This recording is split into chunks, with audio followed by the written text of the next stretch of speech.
अस्सलाम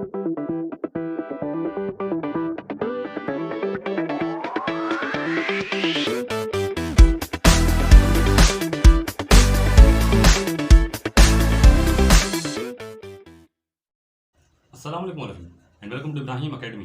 अच्छा बेटा, से लास्ट लेक्चर में हमने 7.4 सही क्वेश्चन नंबर 3 तक कंप्लीट कर ली थी। वही कॉन्सेप्ट लेके आज हम जो है क्वेश्चन नंबर 4, 5, 6 और 7 कोशिश करेंगे कि इसी लेक्चर में कंप्लीट करें, क्योंकि सवाल लंबे हैं बहुत, ठीक है। और सब कुछ यहाँ बोर्ड्स बेस सॉल्व कराना जो है वो मेरे लिए बहुत मुश्किल हो जाता है।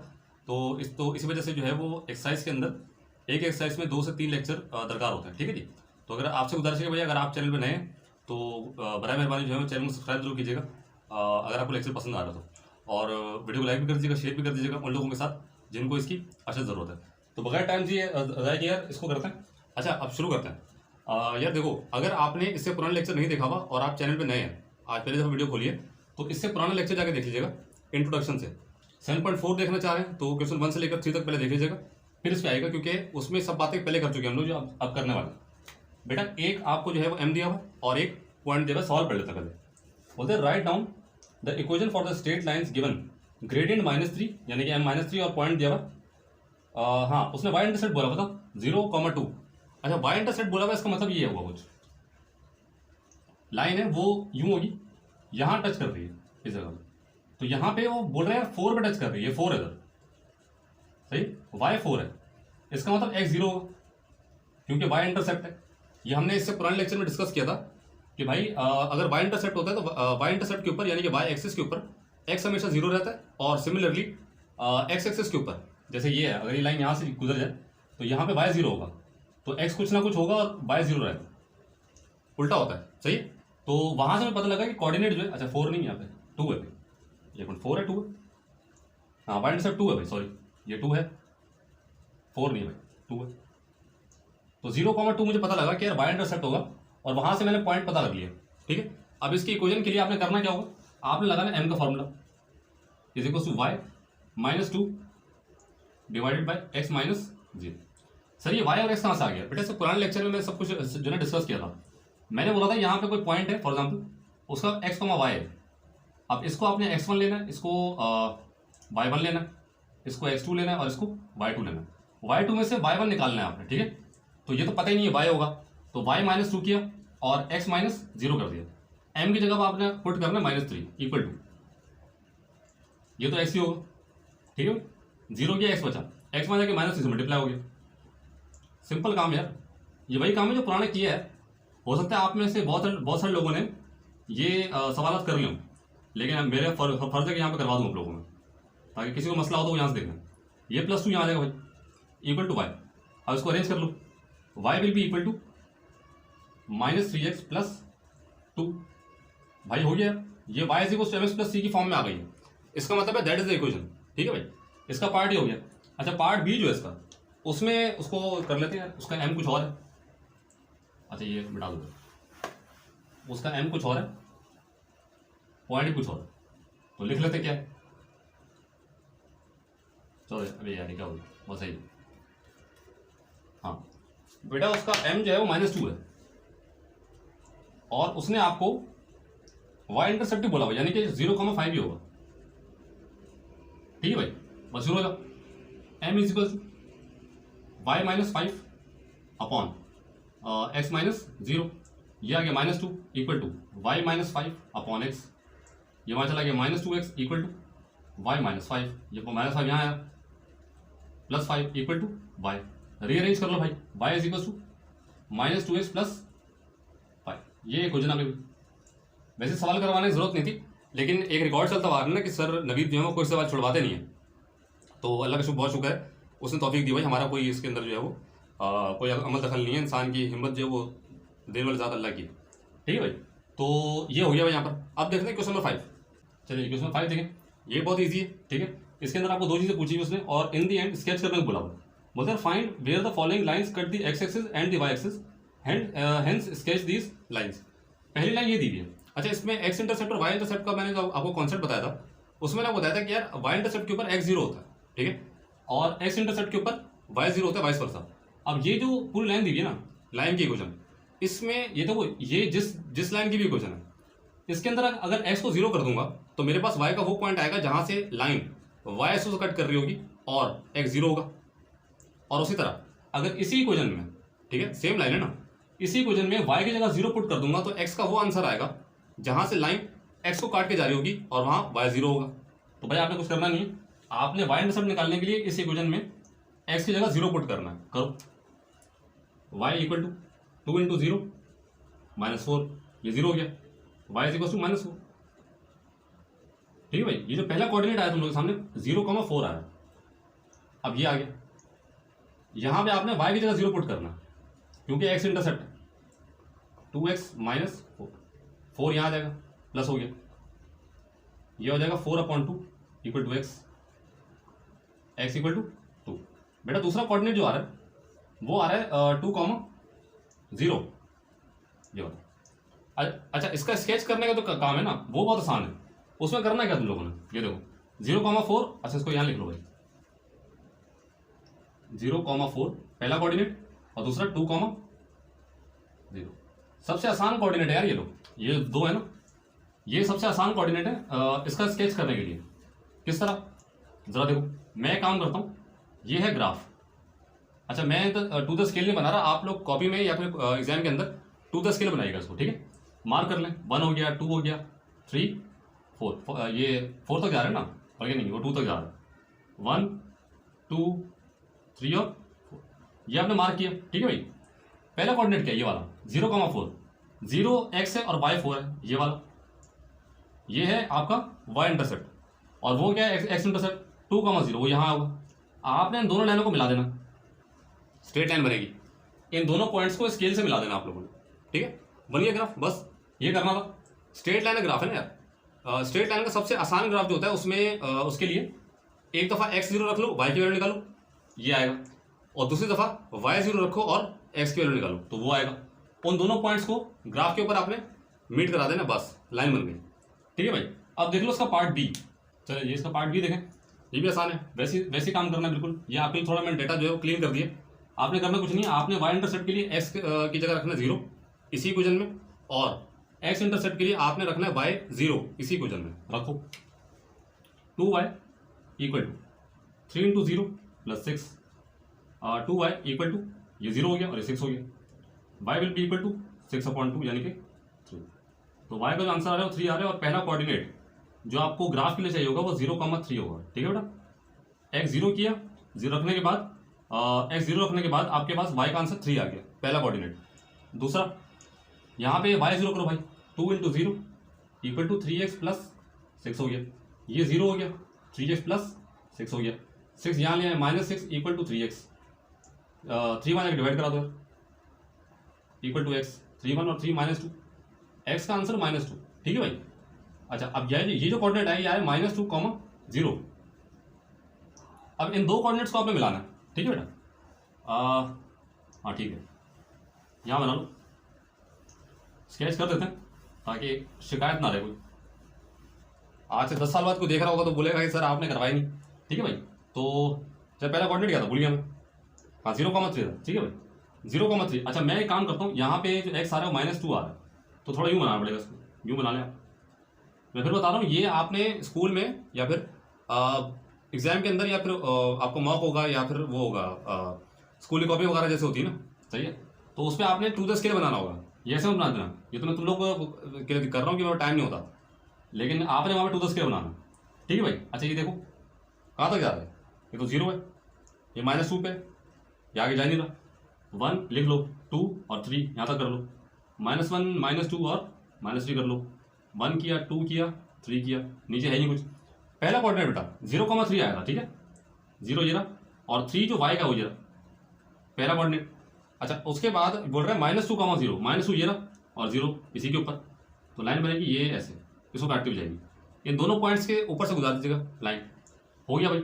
अब देख लेते हैं इसका आखिरी पार्ट सी, चलिए ये इसका पार्ट सी है, ठीक है, वही काम करना है, रखो भाई, कुछ भी नहीं करना। x का 0, 4 इंटू 0 -3y -12 इक्वल टू 0, ये 0 हो गया, -3y -12 इक्वल टू 0। अच्छा, कोशिश करोगे ये जिसके साथ वेरिएबल लगा ना, जो चीज़ निकालनी है उसको हमेशा पॉजिटिव रखो, अगर यहाँ नेगेटिव तो वहाँ भेज देना ताकि पॉजिटिव हो जाए, तो उसको वहाँ भेज दो भाई, -12 इक्वल टू, ये मान जाएगा 3y हो जाएगा पॉजिटिव में, ये -12/3 हो गया इक्वल टू y, 3 1 और 3 -4, तो y का जो आंसर आएगा बेटा वो -4 आ गया। और ये पहला कोऑर्डिनेट है 0, -4 आपकी ग्राफ स्केचिंग के लिए, ठीक है। यहाँ पे क्या है y0 करना भाई आसान है, -3 × 0 -12 इक्वल टू फिर 0, ये कितना भाई 4x, ये 0 हो गया, -12 इक्वल टू 0, 12 वहाँ चला गया, वहाँ जाके पॉजिटिव हो गया, x इक्वल टू 12/4 यानी कि 3, तो x will be equal to 3, बस हो गया 3, 0, पहला कोऑर्डिनेट दूसरा कोऑर्डिनेट मिला दो भाई, जब हम हैं तो क्या काम भाई, ठीक है भाई। बस यार ये आप लोगों को मैथ्स आ जाए, हमारा मकसद यही है यार। ये कहाँ है, हाँ 0 -4, अच्छा -4 यानी कि अच्छा कोऑर्डिनेट देख के भी ना तुम लोग का अंदाज़ा हो जाना चाहिए कि भाई ग्राफ के किस हिस्से में मेरा ग्राफ बनेगा, मेरी लाइन बनेगी, ठीक है। तो कोशिश करना है कि उसी हिस्से को बनाओ, ठीक है। अगर पॉजिटिव बन रही है इस साइड पर तो वहाँ बनाओ, उतना हिस्सा बनाओ जूम करके, ये बन रहा है ये बनाओ, वरना ये या फिर ये। तो ज़रा देखो ये जो पहला कोऑर्डिनेट क्या था 0, -4 था ना। अच्छा इसका मतलब है कि y माइनस में जा रहा है, तो मुझे ये हिस्सा बनाना पड़ेगा नीचे वाला, ठीक है। -1 -2 -3 और -4। अच्छा टू द स्केल नहीं है भाई ये, ठीक है, आप लोग बना लीजिएगा टू द स्केल। ये क्या है, ये आ गया 0 -4 यहाँ पर आ गया। अच्छा दूसरा जो कोऑर्डिनेट है वो 3, 0 यानी कि y जो x है वो 1 2 3 तक जा रहा है, आप 4 तक बना लो उसको, 3, 0 यहाँ पर आएगा। तो इन दोनों का आपने ये स्ट्रेट लाइन है, स्केल रख के बनाइएगा, कोई गलती मत कीजिएगा, ठीक है भाई। 2 पॉइंट मार्क करने, टू द स्केल डायग्राम होना चाहिए, सही। अगर ग्राफ पेपर के ऊपर बनाते हो तो फिर तो बहुत अच्छा है, फिर तो मसला कोई नहीं, मैं डब्बे ऑलरेडी जो ना बना के दिया है, तो उधर बहुत परफेक्ट बनेगा आप लोगों का। चलो भाई 5 भी हो गया, अब देख लेते हैं 6। चलिए क्वेश्चन नंबर 6 देखें, इसको ना एक थोड़ा पढ़ लेते हैं क्योंकि कैम्ब्रिज का सवाल है आपके पास पेपर का, ठीक है। अब कौन सा ईयर का ये मुझे पता नहीं है, लेकिन ये कि आगे से लिखा हुआ है, तो बहरहाल आप इसको पढ़ लें एक दफ़ा। बोलता है the line joining the points, कौन से भाई, A -1, 3 और B 5, 15, एक लाइन है जो इन दोनों पॉइंट से गुजर रही है, ठीक है।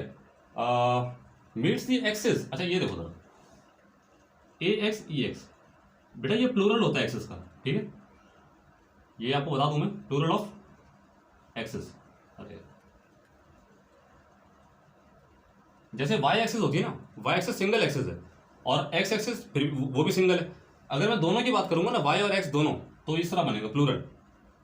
इसका मतलब है कि एक लाइन है जो इन दोनों से गुजर रही है, पहली बात, और वो लाइन एक्सिस को भी काट रही है, इस वाले एक्सिस को, प्लूरल को, यानी कि y और x को काट रही होगी, दोनों को एट पॉइंट P और Q रिस्पेक्टिवली, ठीक है। ये बात की उसने, सही है। Find the equation of AB की इक्वेशन चाहिए भाई, and calculate the length of PQ। यार बहुत आसान चीज़ है, देखो वो लाइन बना दी आप लोगों के लिए मैंने, ठीक है, ये समझ लेना, ये थोड़ा सा इसमें वो था, ट्रिक था कि करना क्या।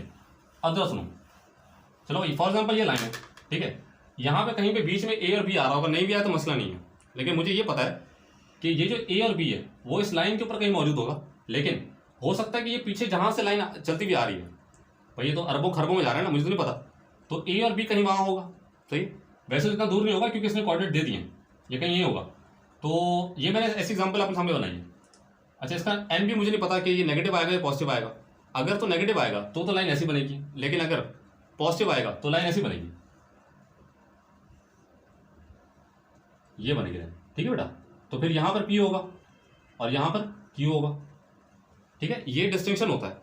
लाइन को देख के पता होना चाहिए कि लाइन को देख के पता होना चाहिए कि इसका ग्रेडियंट पॉजिटिव है या नेगेटिव है। ऐसी लाइन होगी नीचे की तरफ तो नेगेटिव, और अगर ऊपर उठी हुई लाइन होगी तो वो पॉजिटिव।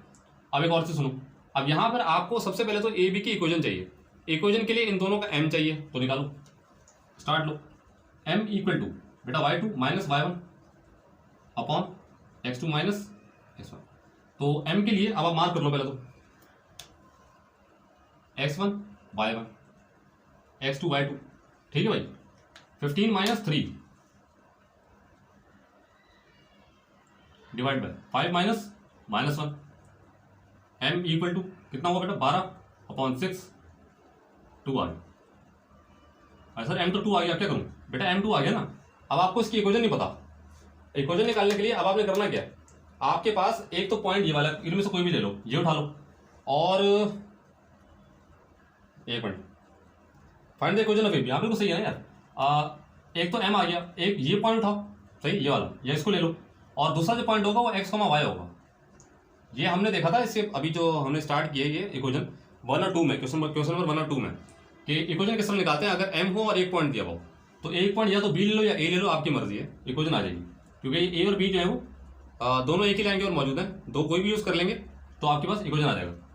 ठीक है, अब देखो जरा करना क्या, एम इक्वल टू, ये हम करते हुए आए शुरू से, ये by two -15 divide by x -5, और एम कितना था बेटा 2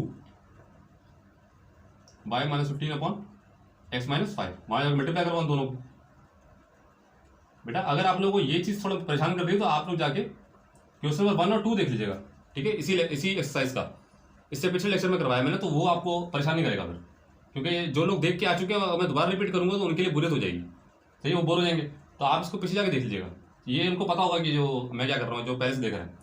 2x -10 इक्वल टू y -15, 15 यहाँ लिया, 2x -10 + 15 इक्वल टू y, बेटा 2x + 5 इक्वल टू y, यानी कि y इक्वल टू 2x + 5। ये तो इक्वेशन आ गई। ठीक है सर, इक्वेशन आ गई, अब क्या करूँ? अब मेरी बात सुनो, देखो तुम्हें p और q का अब क्या निकालना है, लेंथ। अब एक बात सुनो, ये सब कुछ हो गया ना, ये आपने कॉपी भी कर लिया होगा यकीनन। ये इक्वेशन एक मिनट क्रॉस चेक कर लें, 2x + 5 आ रही, बिल्कुल सही। अब देखो जरा, जो मैंने p और q बनाए हैं, अच्छा m मेरे पास पॉजिटिव आया ना बेटा, m क्या आंसर आया था 2 आया था, तो इसका मतलब ये ग्राफ बन रहा है ऐसा।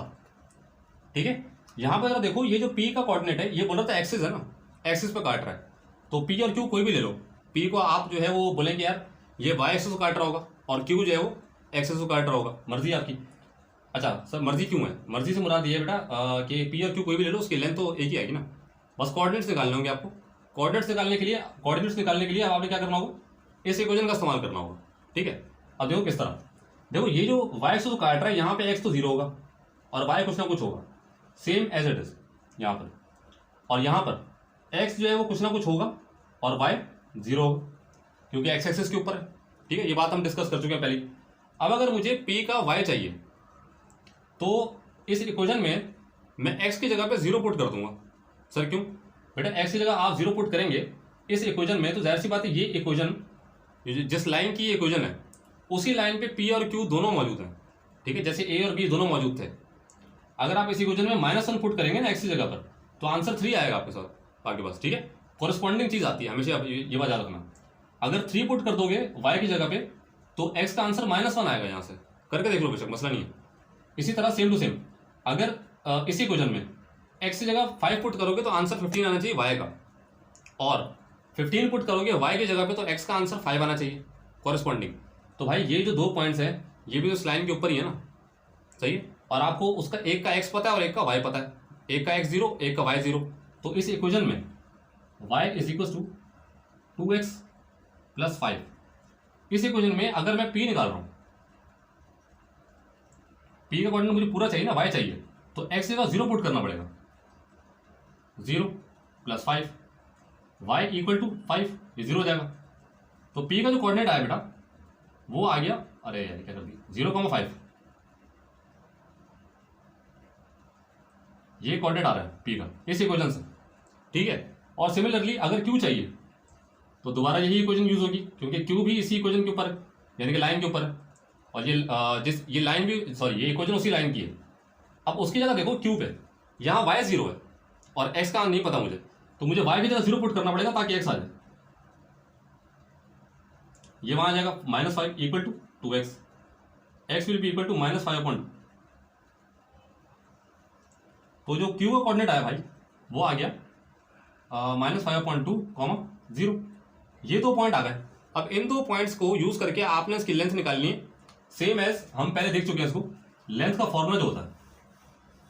ठीक है भाई, अच्छा ये मैंने लिखे ना, हाँ भाई लिखे, बिल्कुल लिखे, निकाल मत इसको, मिटा दे सबको ताकि थोड़ा फालतू खत्म हो जाए। ठीक है, चलो अब p क्यों निकालने जा रहा हूं, पहले p लिख लेते हैं, है क्या भाई, p कितना आया था 0,5,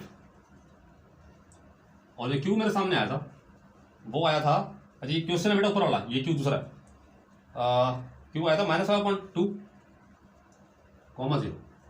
अच्छा इसके फॉर्मूले होता था लेंथ का, वो आप लोग को याद होगा, ये under root x2 minus x1 का whole square plus y2 minus y1 का whole square.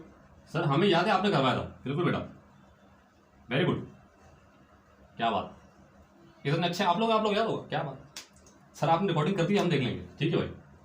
x1 y1 x2 बेटा y2। अब यहां से आपने क्या करना, कुछ नहीं करना, पुट करना। x2 कितना भाई -5.2 माइनस 0 प्लस y2 कितना 0 -5। बस आंसर हो गया है, खत्म हो गया हमारा। पेशेंस रखिए, हो जाएगा। -5.2 का होल स्क्वायर होगा बेटा ये, प्लस 5 का होल स्क्वायर होगा ये, ठीक है भाई, देख लेना है बस। पी क्यू इक्वल टू ये अंडर रूट, अच्छा सीधा जा रहा है, बिल्कुल सही है, 25/4 प्लस 25। अच्छा इसका जो आंसर आएगा ना, अगर आप इसको कैलकुलेटर पे कर लें भाई तो 125/4 आता है ये, ठीक है बेटा। और इसको दोबारा कैलकुलेटर पे अंडर रूट निकाल लो, सही है, तो तुम्हें जो आंसर देगा वो ये देगा इस तरह कुछ 5/5/2। ये थोड़ी राइटिंग मेरी खराब हो गई जल्दी लिखने की वजह से, ठीक है भाई, ये यूनिट्स में आ रहा है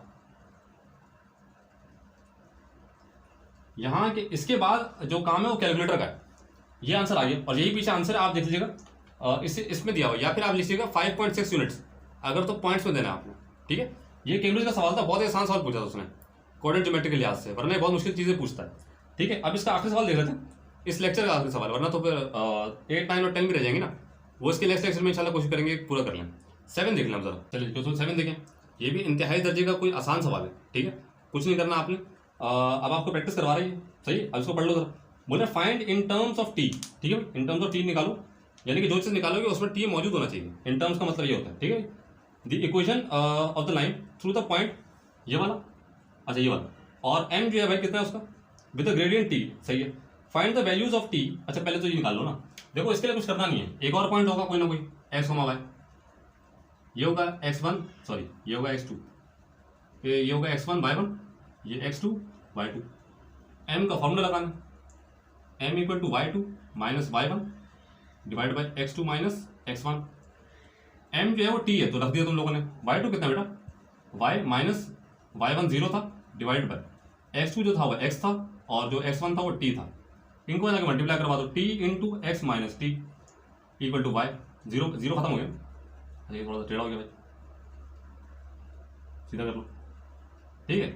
ये हो जाएगा भाई t x minus t square equal to y, इसको अरेंज कर लो, y equal to t x minus t square, ये y is equal to m x plus c की फॉर्म में। सर ये हमें कैसे पता लगेगा, आप जरा चेक कर लें, ये लिखना नहीं है भाई पेपर में, ठीक है, ये अंडरस्टैंडिंग के लिए बता रहा हूँ।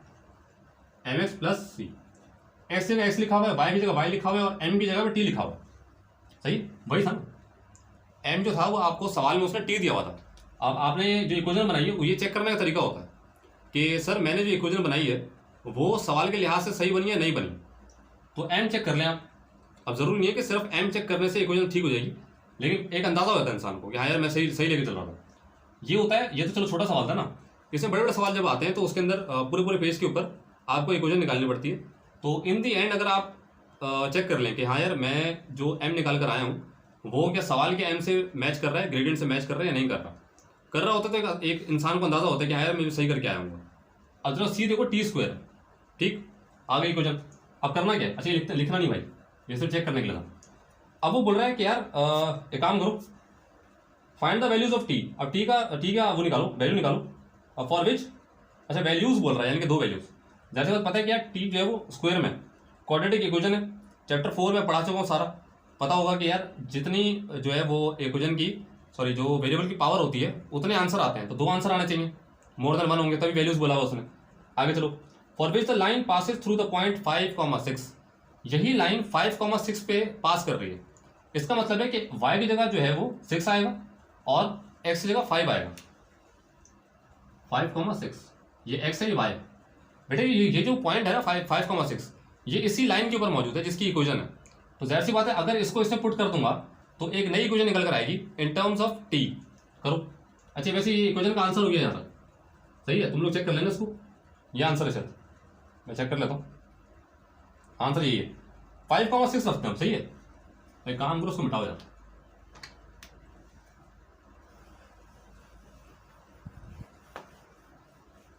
अच्छा भाई आप लोग कमेंट्स में जरूर बताया करें यार, अगर आपको जो है वो चैनल पसंद आ रहा हो।